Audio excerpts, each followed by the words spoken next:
Girivardhari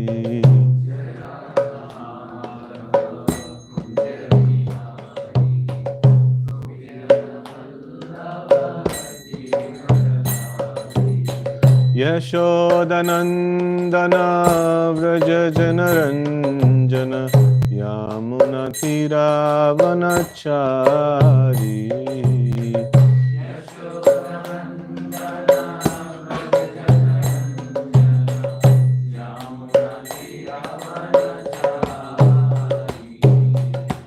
यशोदनन्दन Vraj जनरञ्जन यामुनतीरावनचारी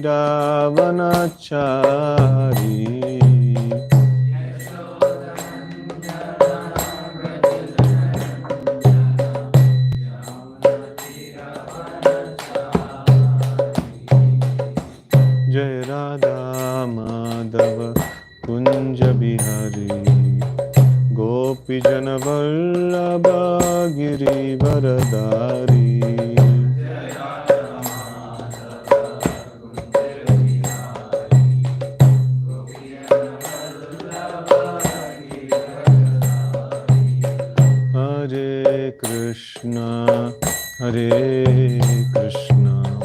Krishna Krishna Hare Hare Hare Rama Hare Rama Rama Rama Hare Hare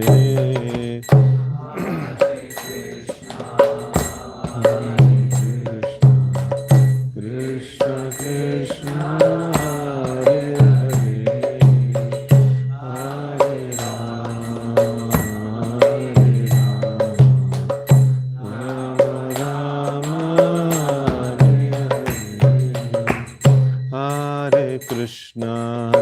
Hare Hare Krishna, Krishna Krishna, Hare Hare, Hare Rama, Hare Rama, Rama Rama, Hare Hare,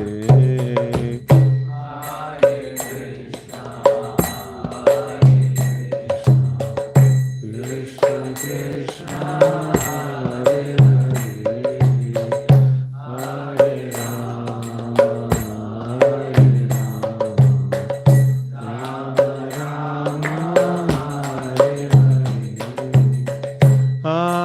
Krishna Hare Krishna Krishna Krishna Hare Hare Hare Rama Hare Rama Rama Rama Hare Hare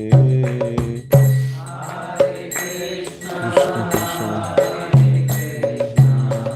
Krishna Krishna Hare Krishna Krishna Krishna Hare Hare Hare Rama Hare Rama Rama Rama Hare Hare Hare Krishna Hare Krishna Krishna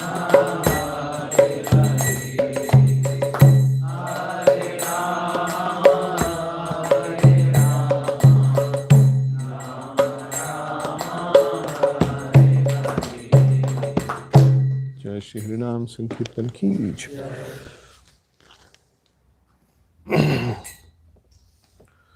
ओम नमो भगवते वासुदेवाय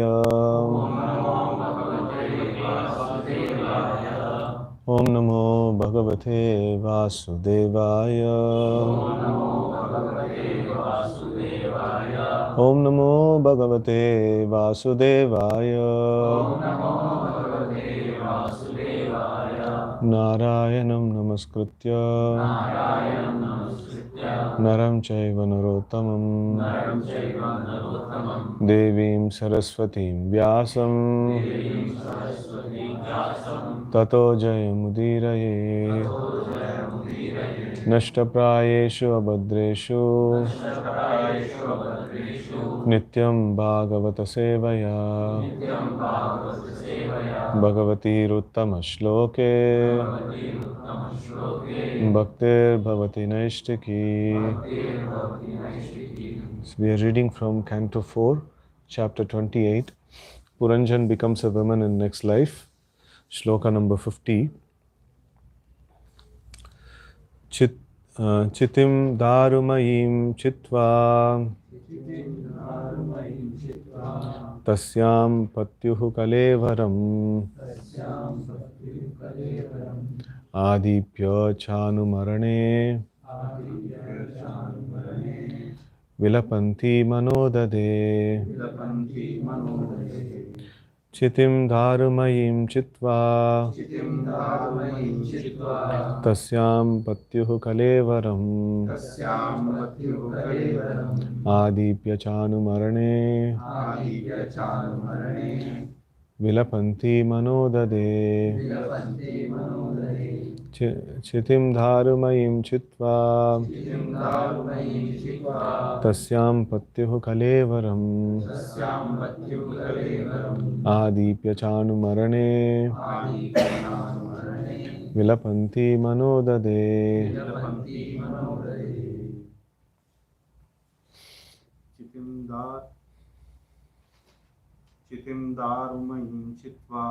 Chitim darumayim chitva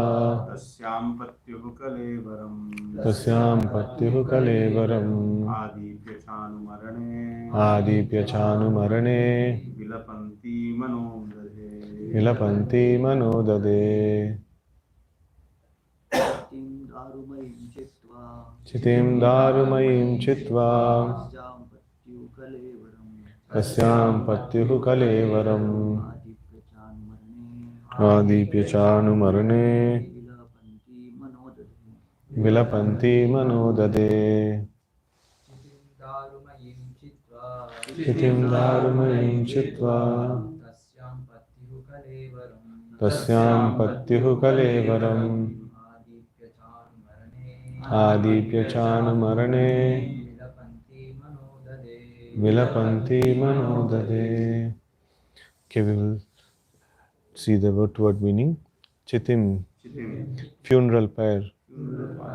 Darumayim, made with wood. Chitva, having piled. Okay, having piled up. Tasyam, on that. Patyuhu, of the husband. Kalevaram, body. Adipya, after igniting. Cha, also. Anumarane, to die along with him. Vilapanti, lamenting. Manaha, her mind. Dade, fixed. Translation and purport by His Divine Grace A.C. Bhaktivedanta Swami Maharaj Srila Prabhupada. Jai Srila Prabhupada. She then prepared a blazing fire with firewood and placed the dead body of her husband upon it. When this was finished, she lamented severely and prepared herself to perish in the fire with her husband. Purport. It is the long-standing tradition of Vedic system that a faithful wife dies along with her husband. This is called Sahamarana. In India, the system was prevalent even to the date of British occupation. At that time, however, a wife who did not wish to die with her husband was sometimes forced to do so by her relatives. Formerly, that was not the case. The wife used to enter the fire voluntarily. The British government stopped this practice, considering it inhuman. However, from the early history of India, we find that when Maharaj Pandu died, he was survived by two wives, Madri and Kunti. The question was whether both should die or one should die. After the death of Maharaj Pandu, his wives settled that one should remain and the other should go. Madri would perish with her husband in the fire, and Kunti would remain to take charge of the 5 Pandava children. Even as late as 1936, we saw a devoted wife voluntarily enter the fire of her husband. This indicates that a devotee's wife must be prepared to act in such a way. Similarly, a devoted disciple of the spiritual master would rather die with the spiritual master than fail to execute the spiritual master's mission. As the Supreme Personality of Godhead comes down upon this earth to re-establish the principles of religion, so his representative, the spiritual master, also comes to re-establish religious principles. It is the duty of the disciples to take charge of the mission of the spiritual master and execute it properly. Otherwise, the disciple should decide to die along with the spiritual master. In other words, to execute the will of the spiritual master, the disciple should be prepared to lay down his life and abandon all personal considerations. Om Ajnanatimirandasya Jnananjana Shalakaya Chakshurunmilitam Mena Tasmai Shri Gurave Namaha Shri Chaitanya Manobishtam Stapitam Mena Bhutale Swayam Rupaha Kadamahyam Dadati Swapadantikam Vandeham Shri Guroho Shri Uta Padakamalam Shri Gurun Vaishnavamscha Shri Rupam Sagrajatam Sagana Raghunatanvitam Tam Sajivam Sadvaitam Savadutam Parijana Sahitam Krishna Chaitanya Devam Shri Radha Krishna Padan Sahagana Lalita Shri Vishakanvitamscha He Krishna Karuna Sindho Dinabandho Jagatpate Gopesha Gopika Kanta Radha Kanta Namostute Tapta Kanchana Gaurangi Radhe Vrindavaneshwari Vrishabhanu Sute Devi Pranamami Haripriye Vancha Kalpatarubhyascha Kripa Sindhubhya eva cha Patitanam Pavanebhyo Vaishnavebhyo Namo Namaha Jai Shri Krishna Chaitanya Prabhu Nityananda Shri Advaita Gadadara Srivasa Adi Gaura Bhaktavrinda Hare Krishna Krishna Krishna Hare Hare Hare Rama Rama Rama Hare Hare. Hare Krishna. So here we see that this Puranjan, who was in the body of a woman now, and she was very fortunate to get a very, very devoted husband. And after practicing of intense Krishna consciousness, he left his body. So then, she has prepared the firewood, funeral pyre, and then she has placed her husband upon it. And then after that, she is lamenting, and she is preparing herself to also enter into the fire.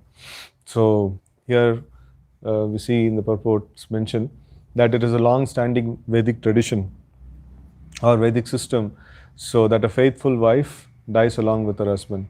So that means the feeling, the separation is so severe that she finds that burning of fire is much lesser than the fire of separation. So that is the feeling. So that is why they actually enter into the fire. So but then it was forced upon sometimes. So and then the British government actually stopped it. So like sometimes devotees also kind of say, like, he's a devotee, like why he is doing like this, he should be doing like this. And sometimes devotees also force, so saying force realization upon people. So that is not possible. So it is something that has to come from within, and we can only inspire. So we were discussing on this aspect of Lavamatra Sadhu Sangha.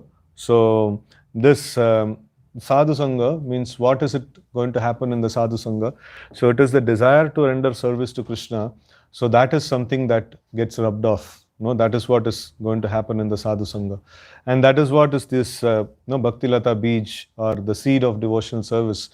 Seed is nothing but the desire.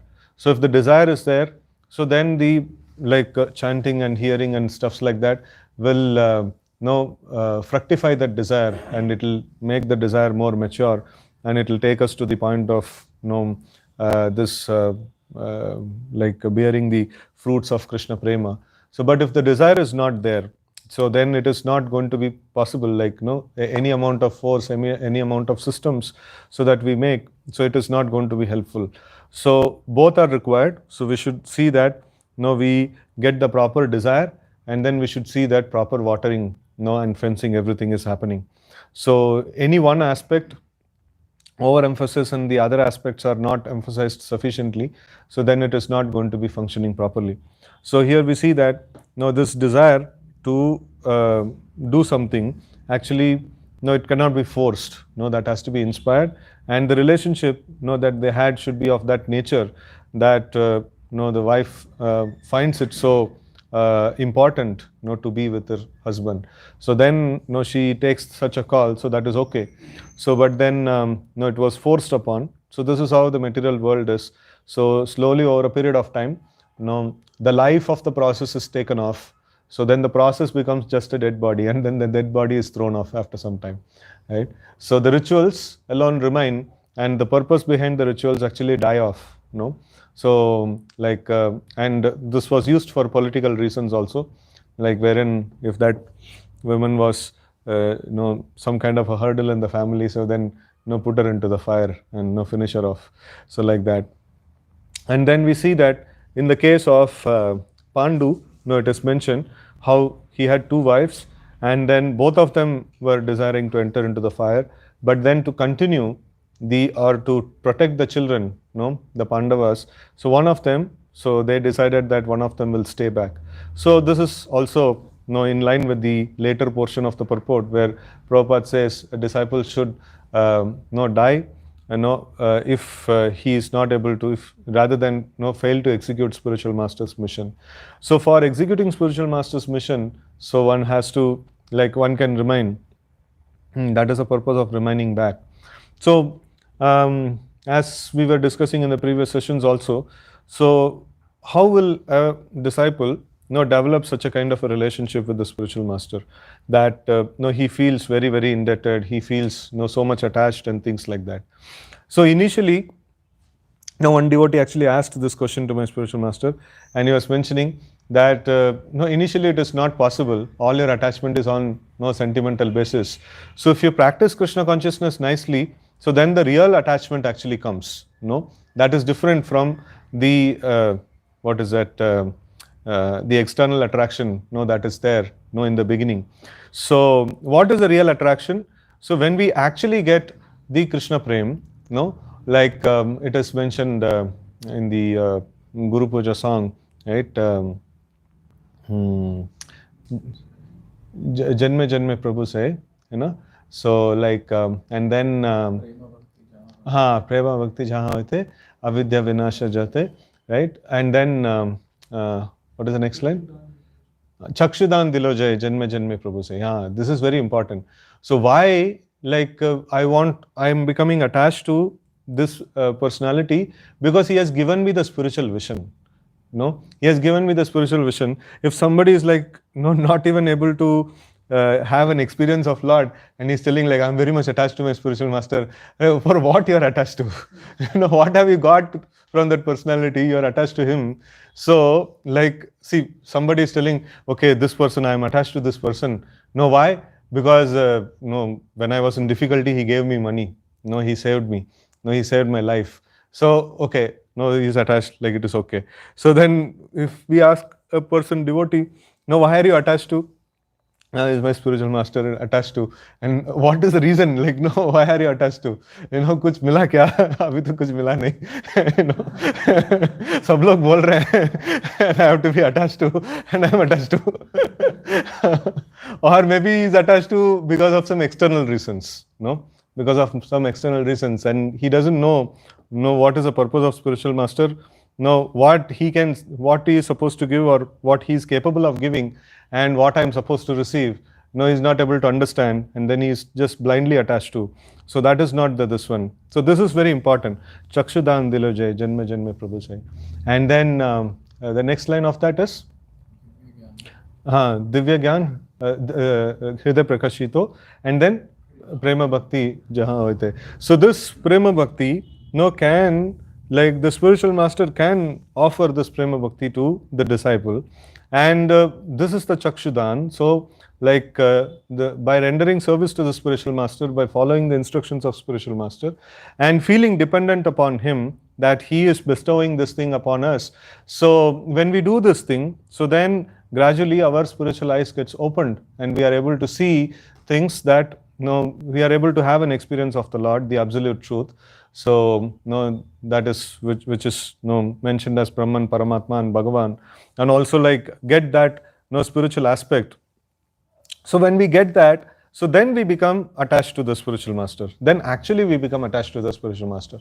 So that time it is not some blind attachment. It is not some like some sentimental attachment. That time it is a real attachment, because like I served him, I followed his instructions, and I took shelter of him, and then he opened up this path. He actually gave a clarity of perception of the absolute truth. So for that I am grateful to him. For that I am grateful to him. For that I am attached to him. So then it becomes a real attachment to the spiritual master. So then these feelings actually come. Real feelings come. Otherwise, sentimentally also, like somebody can be attached, but that that is not very much appreciated. That is not the real thing that is talked about over here. So the real thing is, he is a spiritual master, and I must get a spiritual benefit from him. And what is a spiritual benefit? I must be able to get that vision, chakshudan, like I should be able to get that spiritual vision. So that is when it is actually the real attachment to the spiritual master actually develops. So, and then like once that happens, so what is that a disciple does? He becomes grateful to the spiritual master, and he becomes very much indebted to the spiritual master, and the spiritual master has vocally expressed some things. He becomes very much attached to that.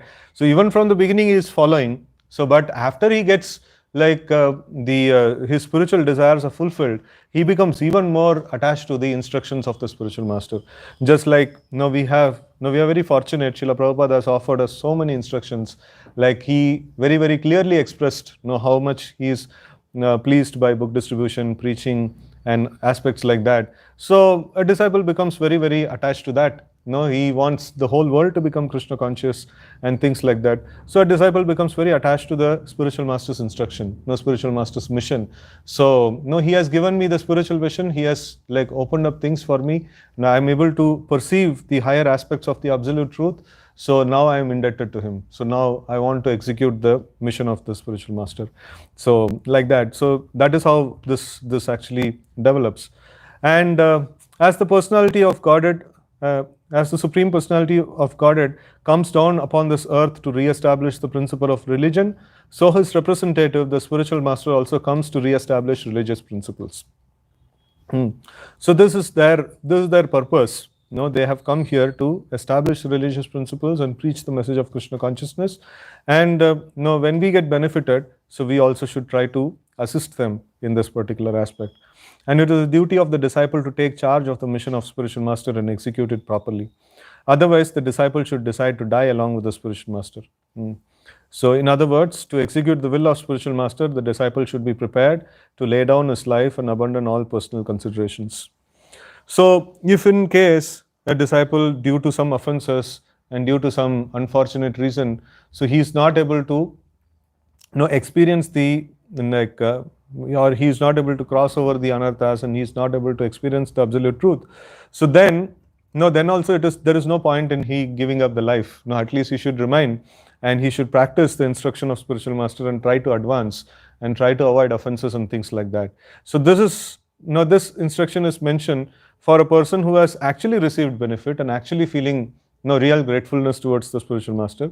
So then he may quit his life, in case if there is no mission that is left out or something like that. But if there is some mission that is unfinished mission that is there left out of the spiritual master, so then he should take that as life and soul, and he should see that that is executed. And all of us have like not only from Prabhupada, like right from the parampara, like so from Sri Chaitanya Mahaprabhu it is there. What is his unfinished mission? So like whole world have to become Krishna conscious, right? So it is there. So then we should take that very, very seriously. Should take that very seriously, and we should execute the instructions of the spiritual master like that. So in this regard, I just conclude this discussion over here. So in this regard, like we were actually trying to make two different ideas, like where we are trying to utilize and propagate Krishna consciousness. So one idea is about this Bhakti Yoga, or this mind control or meditation, mind control through Bhakti Yoga. A very nice prelude was given on this one, the 21-day challenge. That is a very, very nice thing.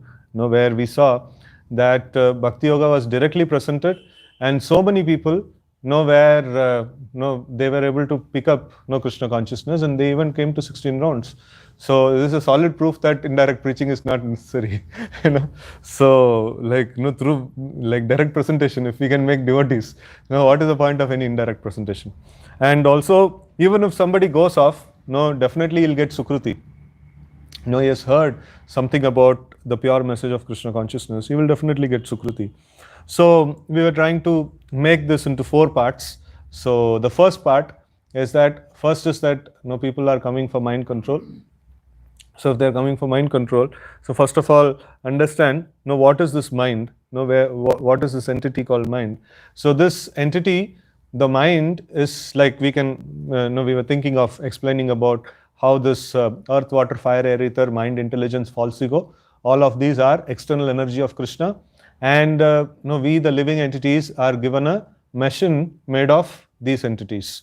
And then we take that example, or we take that shloka where Arjuna is asking, atakena prayuktoyam papam charati purusha. So like in this shloka, it is very clear that Arjuna is asking that even though I don't want, still I am dragged to do something as if by force. So this is very clear. This is the situation of everybody's disturbed mind. So what is a disturbed mind? I don't want to think about this, but these thoughts come. And I want to do something, but these thoughts haunt me like anything. So this is what people actually suffer from. Exactly, Arjuna asks the same question. So this is the main aspect of this one. And in the course of action, in the course of that particular chapter, 3rd chapter of Bhagavad Gita, so Krishna mentions that it is only lust, Arjuna. So that is the Nitya Vairina, that is the eternal enemy of the living entity. And then this lust actually has different kinds of coverings.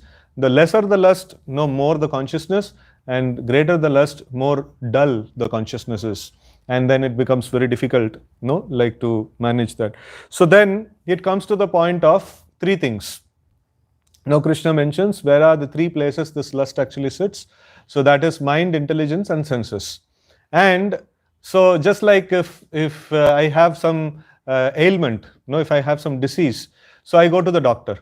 So then the option comes, either cow doctor, or Ayurvedic doctor, or homeopathic doctor, or allopathic doctor. So like that, there are options are there. All these doctors we can go to, set right the ailment. So if I have mind control problem, what are the options are there? Okay, Karma Yoga, Nyani Yoga, Dhyana Yoga, and Bhakti Yoga. These are the options that are there. And what do? Krishna mentions these 3 places are the sitting places of lust: senses, mind, and intelligence. And these yoga systems work exactly on those points. Because this is the points where by regulating, you can actually achieve the result. So this is the point of regulation, that has to be applied upon. And so how does Karma Yoga functions? How does Jnana Yoga function? Dhyana Yoga functions? So we will give a little bit of synopsis of that in the first session, wherein we try to show that how these yoga systems try to regulate this mind, intelligence, and senses, and then achieve the result of peace of mind. And then come to the process of we may not condemn, we may not put down anything. So we say okay, we stand for Bhakti Yoga. It's if you go to a homeopathy doctor and if you ask why are you not giving allopathy medicine? You came to a homeopathy doctor, what else you can expect? He'll give you homeopathy medicine only. So in that way we ask why not Karma Yoga? Why not this yoga? Then why did you come to a Bhakti Yogi? So you come to me I'll give you this process only. So I have conviction, I have practice, and I've seen result on this practice. So I will give you this only. If you want something else, go somewhere else. So but this works. This works. Why you have come to this doctor? Why not you try? That is a valid point. So then we see that then we give a little bit of synopsis of Bhakti Yoga and end the first session. No, this is how we want to do that first session. And then second session is about how this particular aspect, the elements of Bhakti Yoga. No, so how does Bhakti Yoga actually controls the mind, senses, and intelligence? And then elements of Bhakti Yoga. So either we will describe about Shravanam Kirtanam or that Savai Mana Krishna Padara Vindayor. So 11 items. So we describe about that, and then we ask people that if you can follow all of this 11, or if you can follow a subset of it, so then it will be very, very powerful. If you can do this thing. So this is a prescription by the Lord. It may look very simple, offering a flower to the Lord, or offering tulsi leaves to the Lord, or cleansing the temple of the Lord. All these things may look very, very simple. And then meditating on the lotus feet of the Lord. So, but it is quite very powerful. Because it is mentioned in the scriptures, and it is very, very powerful mechanisms. So we present it in a convincing way. These aspects. This is the elements of Bhakti Yoga, and if we do, so then you will advance. So this explanation of this aspects of Bhakti Yoga, so that comprises of the second session. And then the third session is that we speak about the aspect of prayer. So we see that this mind we are trying to control, and then the process of Bhakti Yoga also we have adopted. So but the main thing is, it is not that I want to control the mind and I just apply a process and I can control. No, it is not going to be like that. It is Krishna who is in control, and by doing this elements of Bhakti Yoga, the goal is that to please Krishna, and then once he is pleased, so then he will actually remove the material influence. He will actually control the mind. So it is there in his hand. So for that, the prayers are very, very important. So prayers are the key to success in Bhakti Yoga. So without prayers, our Bhakti Yoga is not going to be effective. We can keep doing this and we'll get frustrated. We will not get any result. So it is very essential. The prayer is a very essential aspect of Bhakti Yoga. So the third session is going to be fully on the aspects of prayers. How we should offer prayers, and how we should appeal to the Lord, and only when the Lord actually decides to do this thing, so it is going to happen. And then the fourth session, we are going to focus on the aspect of gratitude. So if the moment we see a result in this process, so we follow this, we apply the principles, the limbs of Bhakti Yoga, and then we offer prayers to the Lord, in a very humble state of existence, and when, dependent on the Lord to control the mind. And if we see the result, that we are able to become peaceful, our fighting of desires is getting stopped in the mind. So then immediately we should offer gratitude to the Lord. We were discussing yesterday, it was small children, when you give something, when you have something, chocolate or something, they'll come and ask, please give, like that. The moment you give in the hand, no, I got it. So they'll be like that. If you do that, then immediately, again, the mind will again become a Kurukshetra. Again, it will become very, chaotic. We should understand, it is a mercy of the Lord, Whatever I have got now, whatever peacefulness I have got now in the mind, it is just simply a mercy of the Lord, and immediately we should offer gratitude to the Lord. It is only because of you, my Lord, I have got this thing. I am very grateful to you. So gratitude is a sustaining factor. So opposite of gratitude is pride. I have done it. So gratitude means, it is because of Lord's mercy it has happened. I am grateful to him. So pride means, Kirtanaya Sadahari is not possible, and gratitude means it is possible. So gratitude is a sustaining factor. Prayer is a factor to get the result, and gratitude is a factor for sustenance of the result. Otherwise it is not possible to sustain the result. So in this way, want to put 4 sessions and try to make this 4 sessions into a comprehensive thing, and then give the supplement practices every day or something like that, as the 21-day challenge like that had happened. So like this, we want to make one proper philosophical basis of this, how Bhakti Yoga can actually help us in controlling the mind. It's not just for new people, even for devotees also it is very, very essential. Even devotees also can actually go through this thing. Now I was very, this concept I was just thinking about, and I was so surprised, Revati Raman Poo gave one exactly on this concept, and he covered all these aspects.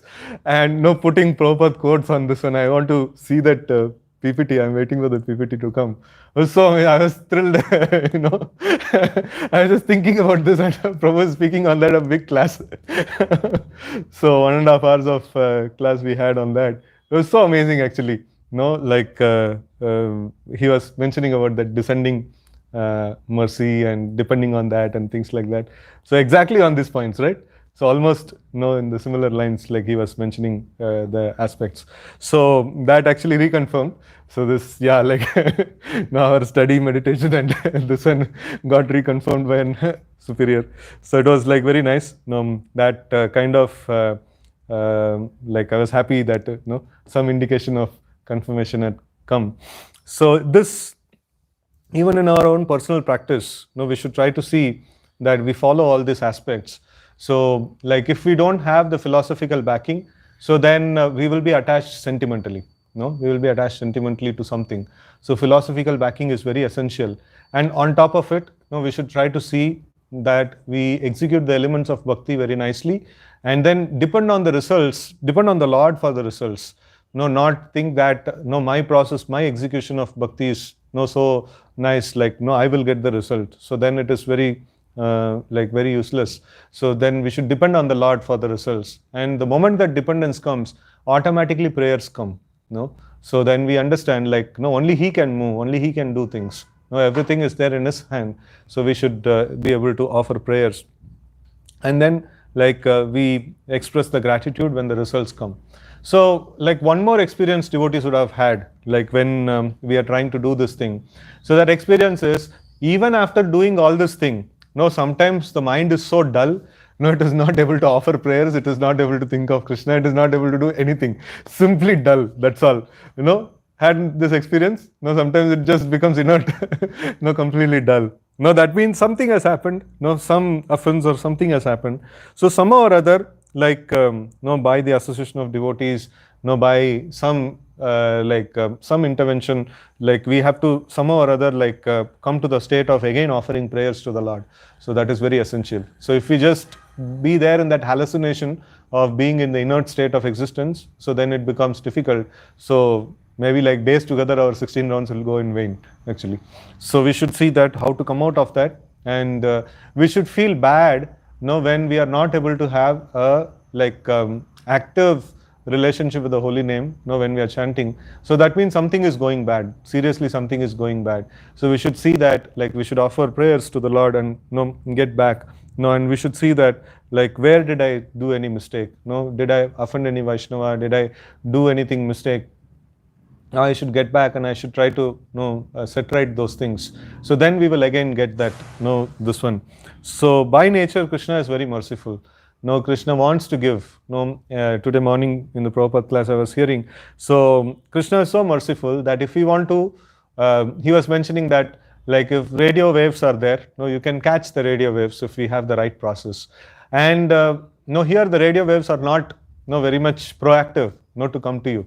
So but Krishna is not like that. He is by nature very merciful. And if you want to go close to him, he wants to be catched. He wants himself to be catched. So he comes forward also 10 times more than what we go towards him. He actually comes forward. So even in spite of that, if you are not able to get an experience of the Lord, or if you are feeling very dull in the process of Krishna consciousness, that means some offense has happened. That means something is happening. Either I am doing some sinful activities, or the past sins are tormenting, or some offenses are actually haunting. So that is why this is not happening. We should see that how we can avoid that, how we can set right that, and we can go forward. And generally this question is also asked, we don't know what offense we have performed. So Haridas Thakur tells in Harinam Chintamani that we just simply take shelter of the Lord or the holy name, and then beg the Lord that I don't know where I have committed offenses.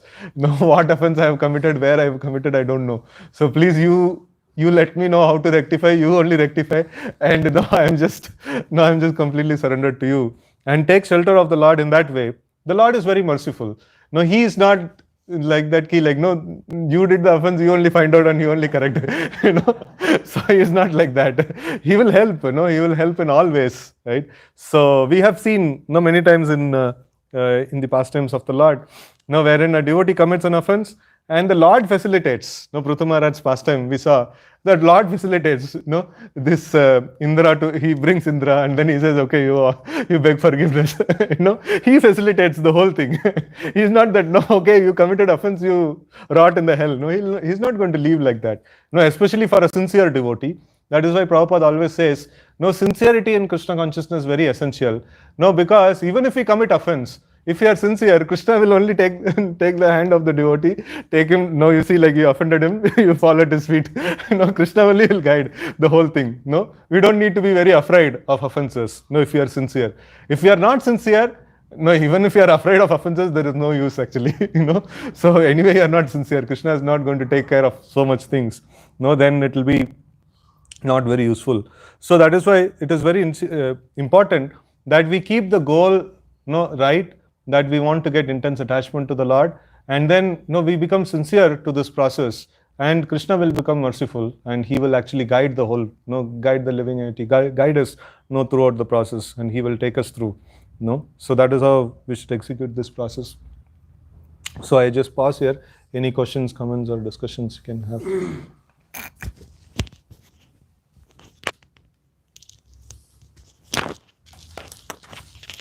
Prabhuji, Hare Krishna, you mentioned that there are different yoga systems, Karma Yoga, Jnana Yoga, and Bhakti Yoga, which helps us to drive through the problem of lust. So, is it like that, the Karma Yoga system, which works with at the level of senses, Jnana Yoga works with the level of intelligence, and Bhakti Yoga works with the level of mind? Is it like that, or something? Can you explain this? So it's basically by the desire. So Karma Yoga, if somebody is having too much material desires, so then he is asked to perform Karma Yoga. So then it actually offers him various rituals, various procedures, which involves the elements of bhakti, but then it also offers him some material benefits.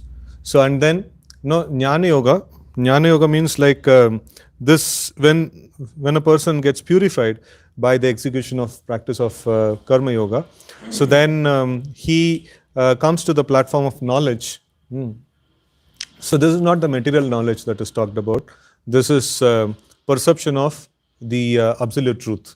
So now when he is able to do that, so then the Jnana Yoga practice is advised. There the person's aim is to get liberation. Then he is like, aim is to get liberation, and also you can say to some extent it is on the platform of intelligence, and Karma Yoga is in the it's most of the activities are in the platform of the senses, rituals and things like that and all. And then Ashtanga Yoga is in the platform of mind, and also it is considered to be like one may see that Ashtanga Yoga is put always above the Jnana Yoga. So why? Because in the Jnana Yoga there is only Brahman conception is there, but in Ashtanga Yoga meditation on the 400 form of the Lord is there. So that is why it is put on the higher side. And then Ashtanga Yoga also has two parts. Like one part is the regulation of the senses, and then the meditation on the form of the Lord. So both the parts are there.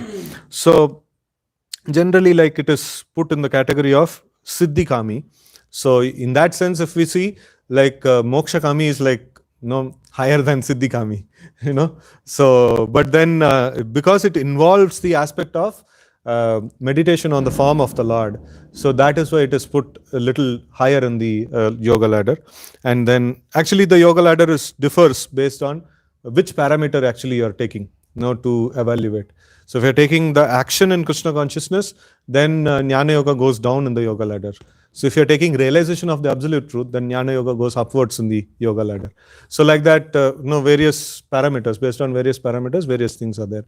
And Bhakti Yoga, it directly acts on the platform of soul. So, and it also acts based on the support of the Supreme Lord.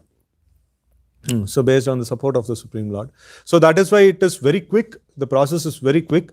And because the living entity is not doing much, No, the living entity is just as to take shelter of the Lord and do the activities, which are meant to please the Lord, and wherein those activities are very simple.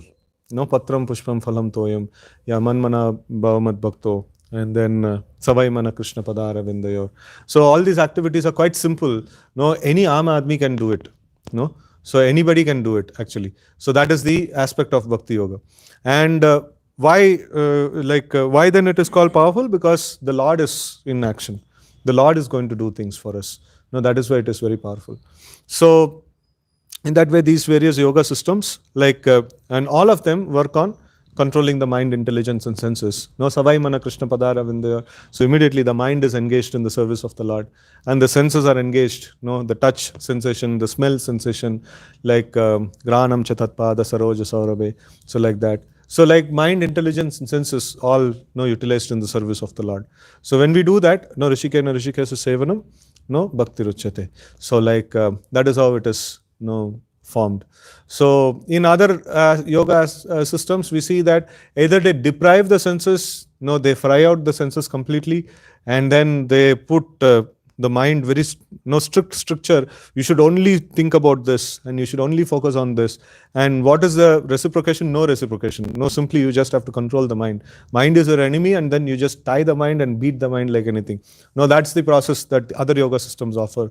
So, but then Krishna consciousness or Bhakti yoga system, it offers that you meditate on the lotus feet of the Lord. Oh, so nice. It is so much of variety is there, and then constantly if you keep meditating, you also find very blissful experience actually.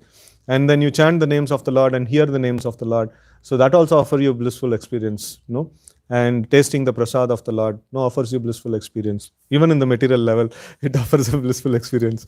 Right? So in this way, this gives a positive engagement to the senses, and that's why it is possible for everyone to perform.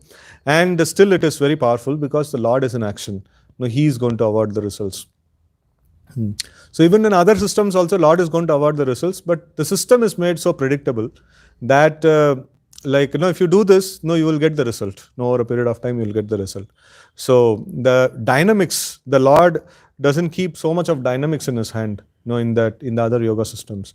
So though he is the one who is giving the result, it is kind of an agreement process. But Bhakti Yoga is also, he is only going to give the result, but there is no agreement here. Karte raho, like Bhagavan prasanna ho gaya to mil jayega tumhara. So there is no agreement on this. So that is the thing. Where it is purely based on the Lord's pleasure. Purely based on the Lord's decision. Like that.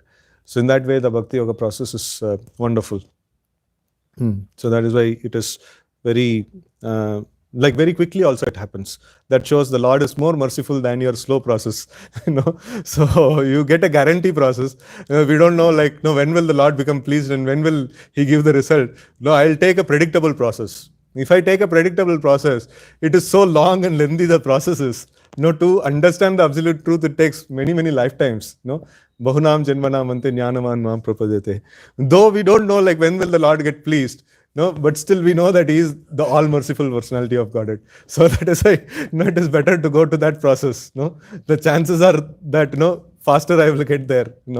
So that is the reason. That is how we say that Bhakti Yoga is a lift process, and other yoga systems are staircase process. So like that. So who is going to lift? Staircase मतलब चढ़ना पड़ेगा. Staircase बना के रख दिया, चढ़ो. Lift मतलब अंदर जाके खड़ा हो जाओ. शरण ले लो. When you take shelter, भगवान उठाएंगे. So like that. That's the process. Hare Krishna.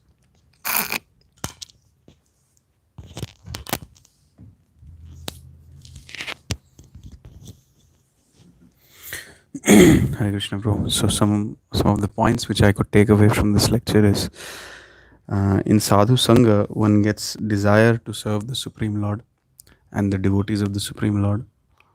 So Sadhu Sangha is very important to get that bija. And if that bija or this desire, if it is not there, then we cannot force any service attitude upon someone, or we cannot force it's like taking the horse to the water, but we can't force the horse to drink the water. So Sadhu Sangha is very, very important. Attachment to spiritual master doesn't mean that I'm sentimentally or emotionally attached to the spiritual master. Attachment to the spiritual master initially begins with strict adherence to his instructions. And then, in the course of time, when following those instructions, when one feels relief from the mode of ignorance or the material life, then one slowly, when starts gradually developing some gratitude towards the spiritual master. It is at that point of time when they can actually experience some attachment on a factual platform. Otherwise, love in this world is very rare. People can simply say, I love you, but love is something very rare. It comes only by mercy. So, it is like Prabhupada explains that when a man gets married to a wife, so first the wife has to serve, try to understand the nature of the husband. And then when the husband becomes pleased and the wife starts experiencing some ecstasy, and then with that reciprocation, she actually starts experiencing love. So similarly, in case of disciple and spiritual master, so gratitude, if it is not there, sadhaka can begin with attachment, with strict adherence to the instructions of the spiritual master, and just wait for spiritual master to bestow his mercy, so that one can become factually attached to the spiritual master and develop some gratitude, love. You mentioned we should feel bad if we have indifference towards the holy name of the Lord.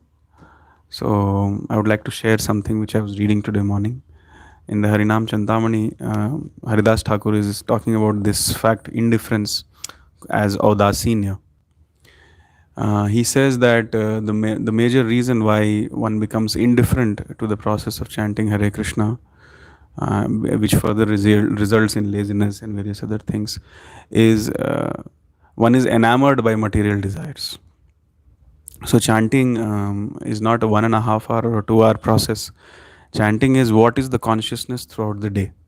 If I have chanted, but immediately after chanting, I am just engaging in material desires, or throughout the day I am not thinking much about the Lord, but all the time thinking about my engagement in materialistic way of life is more, so much so that I like the material life more compared to the spiritual life, then one will be very indifferent while chanting the holy name of the Lord.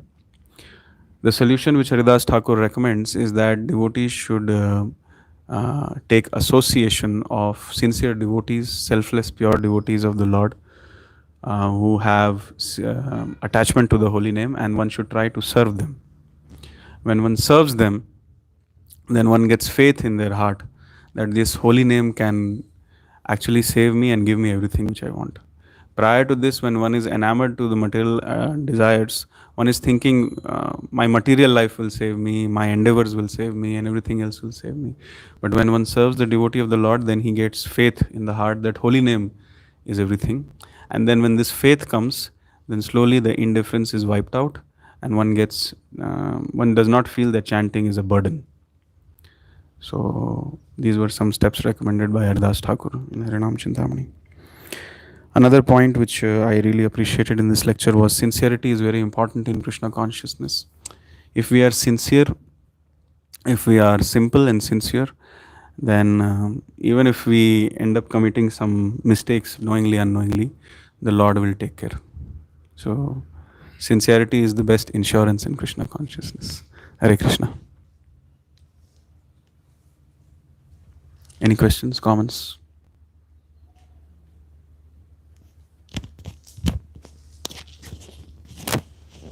Hare Krishna Prabhuji.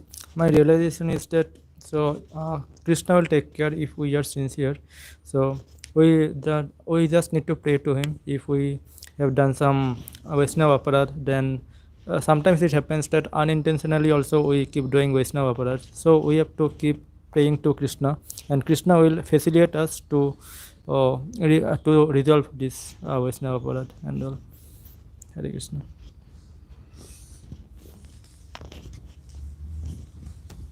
Hare Krishna Prabhuji. And the points which I liked from this session were like the key to success in Bhakti Yoga is prayers, and then when will the prayers genuinely come from the heart is when we feel dependent on the Lord. If we are not dependent on the Lord, then the prayers will not come. And also the another aspect was about gratitude, that if one has gratitude, like then only we can actually chant properly, and that's what Shiksha Ashtakam also, prayers are also teaching us. So these points I like. Hare Krishna.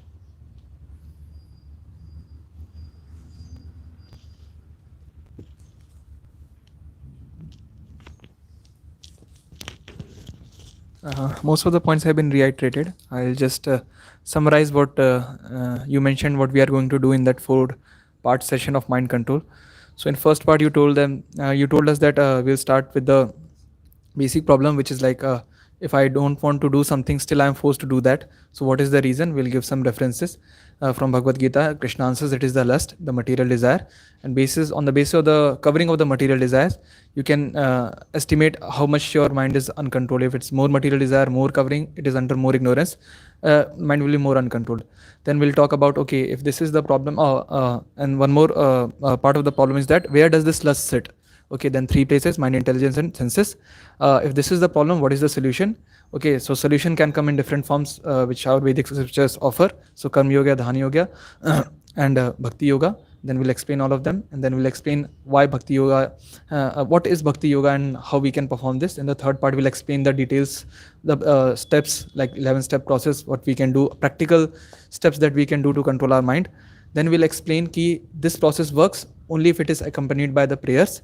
And once we get the results, we should pray out with gratitude. So this will be the entire like summary of the entire course that we are going to design.